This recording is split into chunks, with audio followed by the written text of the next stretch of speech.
Hello friends, எல்லோரும் எப்படி இருக்கீங்க? நல்லா இருக்கீங்களா?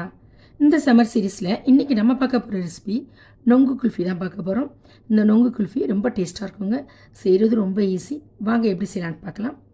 10 நொங்கு எடுத்திருக்கேன். அதோடைய தோலெல்லாம் எடுத்துகிட்டு பொடி பொடியாக நம்ம கட் பண்ணி வச்சுக்கலாம். பொடி பொடியாக கட் பண்ணி வச்ச அந்த நொங்கு ஒரு கப்பு, 1/2 லிட்டர் பால், திக்கு பால் தாங்க எடுத்துக்கணும். நல்லா காய்ச்சி ஆற வச்சு எடுத்துக்கலாம். ஒரு மிக்சி ஜாரில் நொங்கை சேர்த்துக்கலாம். அதோட பாலை கொஞ்சம் கொஞ்சமாக தான் சேர்க்கணும். ஃபஸ்ட்டு கொஞ்சம் சேர்த்துக்கலாம். அதோட 50 கிராம் சர்க்கரை அதையும் சேர்த்து பல்ஸில் கொடுத்து நம்ம கொரகொரப்பாக அரைச்சி எடுத்துக்கலாம். பல்ஸில் தாங்க அரைக்கணும். கொரகொரப்பாக அரைச்சாதான் அந்த ஐஸ் சாப்பிடும்போது இந்த நொங்கு நம்ம வாயில் தென்படும். அப்போ அது ஒரு டேஸ்ட்டு கொடுக்கும்.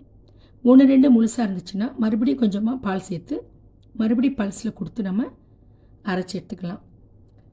இந்த மாதிரி அரைச்சி இந்த பாருங்கள் சரியான பதத்தில் இருக்குது. கொரகொரப்பாக அரைச்சி வந்துருச்சு.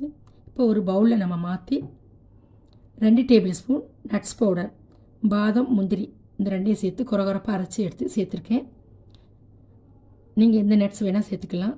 ஃபைனலாக ஏலக்காய் பொடி 1/4 டீஸ்பூன் சேர்த்து நல்லா மிக்ஸ் பண்ணி நம்ம ரெடி பண்ணி வச்சிடலாம். இந்த மாதிரி பதத்தில் தாங்க இருக்கணும். ரொம்ப தண்ணியாகவும் இருக்கக்கூடாது, ரொம்ப திக்காகவும் இருக்கக்கூடாது. அப்போ தான் அந்த குல்ஃபி கரெக்டாக அது செட் ஆகி வரும்.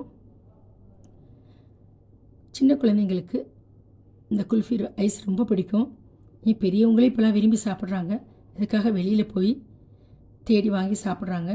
வீட்லேயே நம்ம ஈஸியாக எளிமையாக செஞ்சிடலாம். இந்த மாதிரி செஞ்சு கொடுக்கும்போது வீட்டில் உள்ளவங்க ரொம்ப சந்தோஷப்படுவாங்க.